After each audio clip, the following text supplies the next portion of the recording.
नमस्कार, news nation देख रहे हैं आप। मैं हूं आपके साथ अंशिका और सबसे पहले इस वक्त की बड़ी खबर का रुख कर लेते हैं। जम्मू कश्मीर के हालात पर सुप्रीम कोर्ट में सुनवाई लगातार चल रही है। अनुराधा भसीन की याचिका पर सुप्रीम कोर्ट में इस वक्त सुनवाई हो रही है और सुप्रीम कोर्ट ने इस दौरान कहा है कि हालात सामान्य करने की कोशिश की जाए।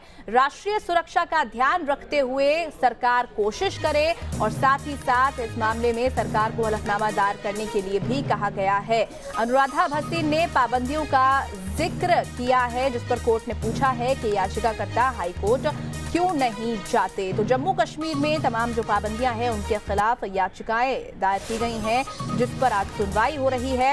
आपको बता दें कि कुल 8 याचिकाएं ऐसी हैं जिन पर सुप्रीम कोर्ट आज सुनवाई कर रहा है और एक मामले में नोटिस भी केंद्र सरकार को जारी किया गया है। उधर सॉलिसिटर जनरल तुषार मेहता की तरफ से कहा गया है कि मीडिया कर्मियों को इंटरनेट की सुविधा दी गई है। साथ ही साथ हिंसा की कोई खबर जम्मू कश्मीर से सामने नहीं आई है जब से आर्टिकल 370 वहां से हटाया गया है। उन्होंने ये भी कहा कि बुरहान वानी की मौत के बाद राज्य के हालात बिगड़े थे, लेकिन अब वहां पर सब कुछ सामान्य नजर आ रहा है। अनुराधा भसीन ने एक याचिका दायर की थी जिसमें मीडिया पर लगी पाबंदियों का जिक्र किया गया था। इस पर भी सुप्रीम कोर्ट की तरफ से कहा गया है कि हालात को जल्द से जल्द सामान्य करें। वहीं सॉलिसिटर जनरल तुषार मेहता की तरफ से कहा गया है कि हालात जो है वो सामान्य है और मीडिया को इंटरनेट की सुविधा भी दी गई है। तो अनुराधा भसीन ने याचिका दायर की जिसमें जम्मू कश्मीर में पाबंदियों पर उन्होंने सवाल उठाए। अनुराधा भसीन की ओर से वृंदा अग्रोवर ने सुप्रीम कोर्ट में दलील रखी। जम्मू कश्मीर में पब्लिक ट्रांसपोर्ट और इंटरनेट काम नहीं कर रहा, ये याचिकाकर्ता की तरफ से कहा गया है, जिस पर जस्टिस बोबड़े ने कहा कि याचिकाकर्ता जम्मू कश्मीर हाई कोर्ट इस मामले को लेकर क्यों नहीं जाते। सरकार की तरफ से तुषार मेहता ने दलील रखी और तुषार मेहता ने कहा कि जम्मू कश्मीर में लगातार अखबार छप रहे हैं, मीडिया कर्मियों को इंटरनेट की सुविधा उपलब्ध कराई गई है। 2016 में बुरहान वानी की मौत के बाद राज्य में कानून व्यवस्था बिगड़ी थी, इस बात का जिक्र भी तुषार मेहता ने किया है और ये भी कहा है कि 5 अगस्त के बाद से, यानी कि जब से आर्टिकल 370 हटा है तब से जम्मू कश्मीर में एक भी गोली नहीं चली है और एक भी शख्स को आर्टिकल 370 हटने के बाद से अपनी जान नहीं गंवानी पड़ी है। उन्होंने कहा कि राष्ट्रीय सुरक्षा को ध्यान में रखते हुए हालात सामान्य करने की कोशिश हो, ये सुप्रीम कोर्ट की तरफ से निर्देश दिए गए हैं और पल पल की अपडेट न्यूज नेशन आप तक पहुंचा रहा है। तो मीडिया की आजादी पर सुप्रीम कोर्ट में सुनवाई इस वक्त चल रही है और केंद्र सरकार को किसी भी आदेश को जारी करने से इनकार कर दिया है। इस मामले में अदालत ने कहा है कि सरकार राष्ट्रीय सुरक्षा के आधार पर संचार व्यवस्था को सुचारू करने का फैसला करे। याचिकाकर्ता ने कहा है कि पब्लिक ट्रांसपोर्ट जो है, इंटरनेट जो है वो काम नहीं कर रहा है और इसी को लेकर सुप्रीम कोर्ट ने कहा कि संचार व्यवस्था को सुचारू कैसे किया जाना है, कब किया जाना है, इस बात का फैसला सरकार ले, लेकिन राष्ट्रीय सुरक्षा के आधार पर ये फैसला लिया जाए। हमारे सहयोगी अरविंद जुड़ गए हैं। अरविंद, क्या कुछ और जानकारी है? कुल 8 याचिकाओं पर आज सुप्रीम कोर्ट में सुनवाई जो है वो चल रही है। आपसे संक्षेप में जानना चाहेंगे क्या कुछ कहा सुप्रीम कोर्ट की तरफ से कहा गया है आज?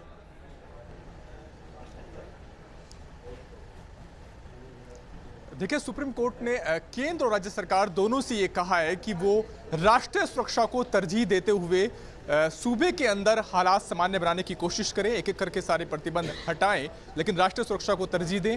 हॉस्पिटल और स्कूल तक लोगों की पहुंच हो, ऐसी कोशिशें की जाएं।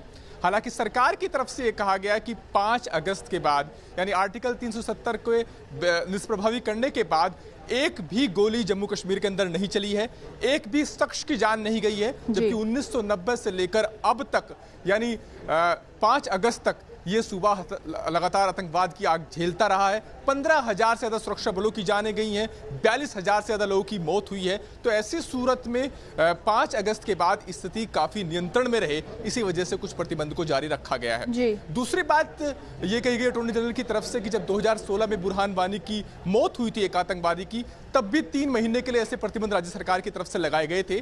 तो एक एक करके हालात सामान्य बनाने की कोशिश हो रही है, लेकिन जो प्रतिबंध जारी हैं वो इसलिए ताकि हालात बेकाबू ना हो। बहरहाल 30 सितंबर को अगली सुनवाई होगी और कई और जो दूसरी याचिकाएं थी उन पर कोर्ट ने सरकार को नोटिस जारी किया है। जी अरविंद, इस तरीके की खबरें भी निकलकर सामने आ रही हैं कि सीजेआई ने कहा है कि वो खुद जम्मू कश्मीर जाएंगे क्योंकि हालात वहां पर जो हैं वो बेहद खराब है। क्या इस तरीके की भी कोई जानकारी है?